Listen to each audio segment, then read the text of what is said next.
This is Francis Sideco from TIRIAS Research with Ziad Asghar here at MWC 2024. We've been talking a lot about AI, but also a lot of multimodal capabilities, which frankly, I mean, it's the more natural way of interacting with these generative AI models. Because as humans, we don't just do text, we don't just do speech, we do the whole thing. So Ziad, why don't you talk to us about the multimodal capability? Totally agree. So, Francis, we just showed the multimodal case where we're talking about taking an image and being able to understand that image and use that.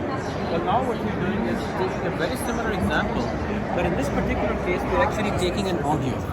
So what we are able to do is that the audio is essentially something that we take up into our Snapdragon X Elite. By the way, this PC product has more AI capability on it than any PC product out there in the world today, in my opinion, right?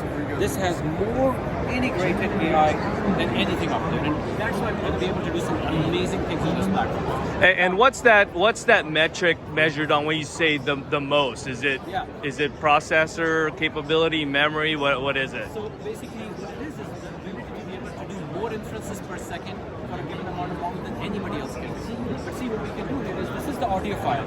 We just loaded that into the platform over here. And so it's loading the platform. It's about 12 seconds of audio. Once it has done that, this is a 7+ billion parameter model also. You can ask it any question to provide a detailed description of what was heard. Now the AI can understand what that audio has. And it talks about how the audio features brass instruments, playing music, all the details, right? And then similarly, you can add some additional things. Could it be playing? Where could this be playing, for example? It's able to answer that. So now we're getting to a point where we talked about image, eyes, we talked about audio, ears. So we're really bringing in all the different things and ways that humans deal with their natural world. And like you said, this becomes a much more of a natural way of interacting with the device. So to your earlier question also, we have talked about the fact that we have about 35 TOPS of just AI processing capability on the NPU alone. Once you bring in the CPU and GPU, the total capability is unmatched on this device. And if you want to run a sustained use case, right, like some co-pilot that's actually understanding how a user basically uses that device, this is a use case that's pervasive. It's running non-stop, which means you need the best-in-class power consumption.